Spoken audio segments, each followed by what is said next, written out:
1957年10月，苏联发射了第一颗人造地球卫星，开启了人类的太空时代。这颗卫星的成功发射是美国始料未及的。1个月后，苏联发射了人造卫星2号，载着一只狗进入了地球近地轨道。虽然这只狗没有活着回来，但很明显，他们的目标是载人航天。1958年7月，美国成立国家航空航天局，3个月后开始了水星计划，目标是将人类送入地球轨道并安全返回，最好是在苏联之前。美国和苏联的太空竞赛由此拉开序幕。1961年4月12日，在美国和苏联冷战最激烈的时期，由里加加林成为进入太空的第1人。几周后，美国宇航员艾伦·谢泼德成为第2个，也是第1个进入太空的美国人。他获得了肯尼迪总统颁发的美国宇航局杰出服务奖章，还被授予杰出飞行10字勋章。肯尼迪总统知道，在太空竞赛中，如果美国想超越苏联，他需要更大胆的计划。I believe that this nation should commit itself to achieving the goal before this decade is out of landing a man on the moon and returning him safely to the earth. 1961年5月25日，也是美国首次载人航天飞行20天后，肯尼迪在国会发表演讲时，美国的载人航天飞行时间只有15分钟经验。没有人知道登月计划能否成功，更不用说在短短9年内了。一些美国宇航局员工也怀疑肯尼迪雄心勃勃的目标能否实现。这是一项史无前例的工程和伟大的科学事业。将人类送上月球并安全返回，这项令人难以置信的任务被称作阿波罗计划。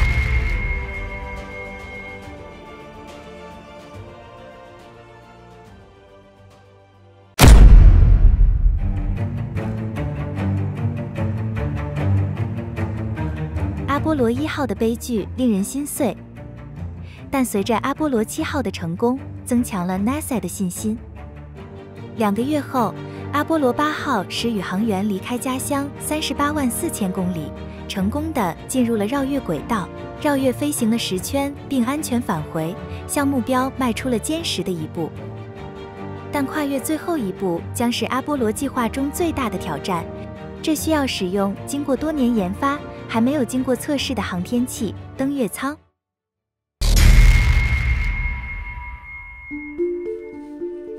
在阿波罗8号大胆的登月之旅之后，阿波罗9号受到的公众关注要少得多。这次任务不会离开地球轨道，但在宇航员队伍中，登月舱的首次载人飞行是一次更令人兴奋的挑战。任务指挥官詹姆斯·麦克迪维特拒绝了阿波罗8号飞往月球的机会，而是选择了阿波罗9号。像许多阿波罗宇航员一样，他也曾是飞行员、试飞员，并曾经指挥过双子座4号任务。这是一次测试全新航天器的机会。5, 4, 3, 2, 1, 0. All engines running. Commit. Liftoff. We have liftoff at 11 a.m. Eastern Standard Time. 阿波罗9号是包括指挥服务舱和登月舱在内的完整的阿波罗飞船的首次飞行，目的是在近地轨道对指挥服务舱和登月舱进行测试，为首次载人登月做准备。登月舱折叠在土星5号里，需要指挥服务舱将其取出。指挥服务舱由大卫·斯科特驾驶，詹姆斯·麦克迪维特和鲁斯蒂·施维卡特进入登月舱。登月舱是第一艘真正的宇宙飞船，专为太空飞行而设计。它的每个组成部分都必须尽可能的轻，以便能够在离开月球表面时可以自行升起。他们称它为蜘蛛。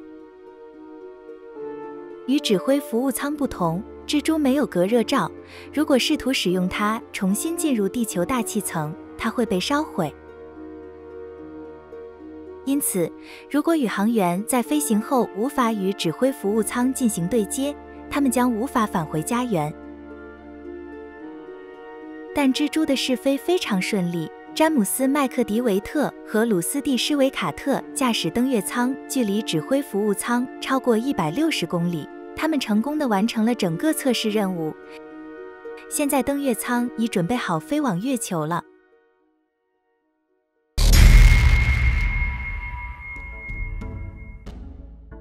NASA 已经成功地测试了指挥服务舱和登月舱，并且已经成功进行了绕月飞行。许多人都希望这次的任务可以尝试登月。NASA 也曾考虑过用阿波罗10号尝试首次载人登月，但谨慎的做法是进行一次飞行练习，以磨练程序和技术。同时，科学家发现月球的引力场非常不均匀，可能会偏离航天器的轨道。NASA 需要更多的数据，因此彩排至关重要。指挥官托马斯·斯塔福德、指挥服务舱飞行员约翰·杨、登月舱飞行员吉恩·塞尔南，三人都是飞行员、试飞员，都曾经执行过双子座计划，是最有经验的宇航员。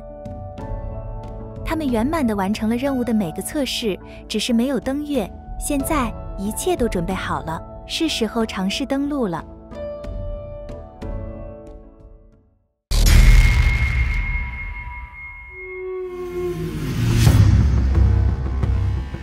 指挥官尼尔·阿姆斯特朗是一名出色的工程师、试飞员。在他的职业生涯中，他驾驶过200多种不同型号的飞机。1962年，阿姆斯特朗驾驶的北美 X-15高超音速火箭动力飞机飞到了超过63公里的高度，速度达到每小时6420公里。他还曾经指挥当时最复杂的双子座8号任务，实现了2个航天器之间的首次对接。由于推进器故障，导致对接的航天器不停地旋转。阿姆斯特朗快速地使飞船得到了控制，虽然因故障被取消了后续的大部分任务，但证明了他近乎超人的冷静而迅速的处理问题能力。和阿姆斯特朗一起登月的是登月舱飞行员巴兹·奥尔德林。在他获得麻省理工学院航天学理学博士学位后，奥尔德林被选为美国宇航局宇航员第3组的成员，使他成为第1位获得博士学位的宇航员。他的博士论文《载人轨道交会视距制导技术》为他赢得了宇航员交会博士的绰号。他进行过3次太空行走，第1次太空飞行是双子座12号任务，期间他花了5个多小时进行舱外活动。当阿姆斯特朗和奥尔德林登月时，指挥服务舱飞行员迈克尔·柯林斯将留在指挥服务舱中。他对自己的任务不后悔。多年后，他接受记者采访时表示，当时他非常担心阿姆斯特朗和奥尔德林的安全，如果他们在月球上遇难，他会被迫独自返回地球。1969年7月16日，在肯尼迪航天中心附近，约有100万人等待着阿波罗11号的发射。出席的贵宾包括副总统斯皮罗阿格纽与前总统林登·约翰逊及其夫人，4名内阁成员，19名州长，40名市长，60名大使和200名国会议员。同时，还有约3500名媒体代表。发布会在33个国家进行了电视直播，仅在美国就有约2500万观众，世界各地还有数百万人收听广播。尼克松总统与美国宇航局联络官、阿波罗宇航员弗兰克·伯尔曼在白宫办公室观看了发射仪式。10, 9, ignition sequence start. 6, 5, 4, 3, 2, 1, 0. All engine running. Liftoff. We have a liftoff. 32 minutes past the hour. Liftoff on Apollo 11.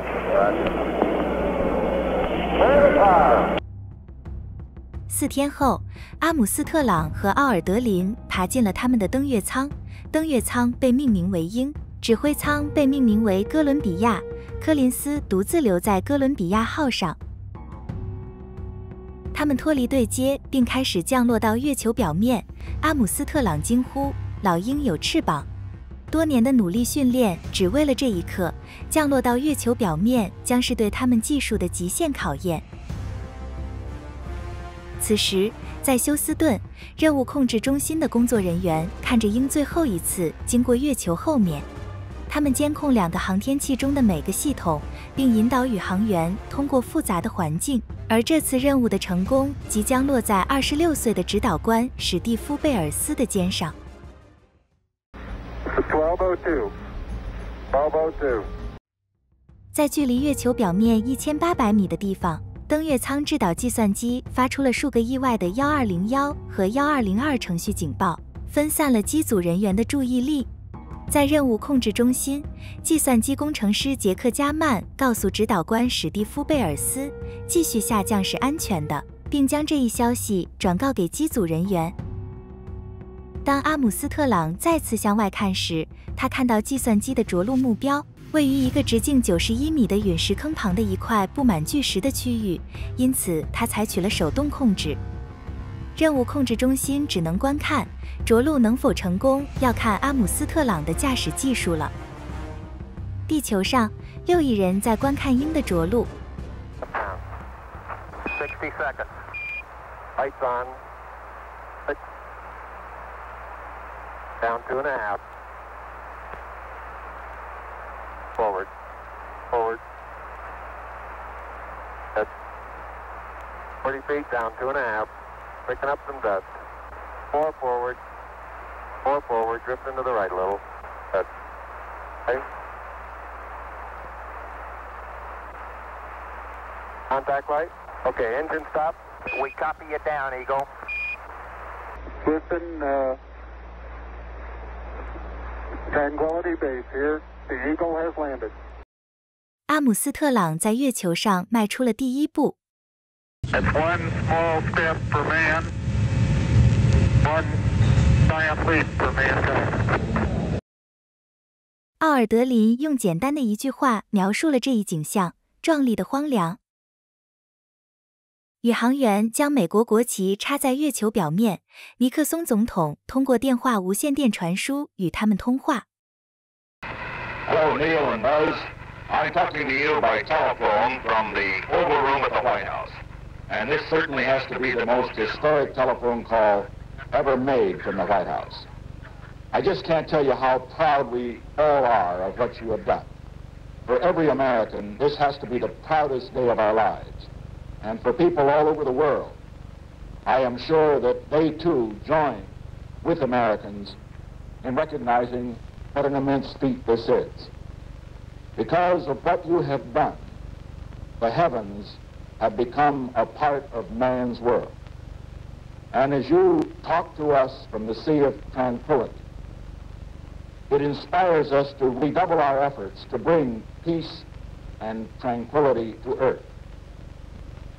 For one priceless moment in the whole history of man, all the people on this earth are truly one.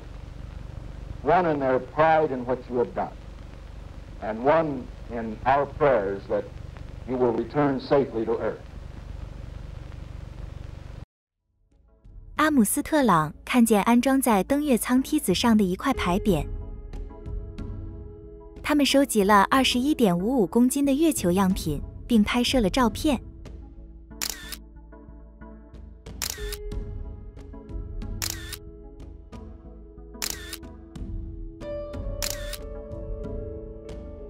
在独自绕月飞行的日子里，柯林斯从未感到孤独。他认为这项任务是自己的使命。阿波罗11号船员作为英雄回国，他们的名字已跻身于最伟大的人物之列。人类在月球上行走并安全返回地球，实现了肯尼迪8年前设定的目标。许多年前，伟大的英国探险家乔治·马洛里，有人问他为什么要攀登珠穆朗玛峰，他说，因为它就在那里。好吧，太空就在那里，我们要攀登它，月亮和行星都在那里，知识与和平的新希望也在那里。因此，当我们起航时，我们祈求上帝保佑人类有史以来最危险、最伟大的冒险。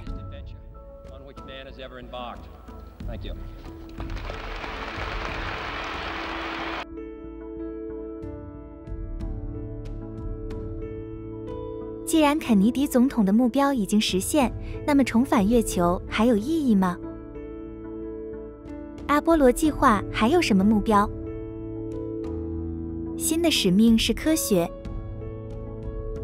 月球的起源仍然是个谜，它从哪里来？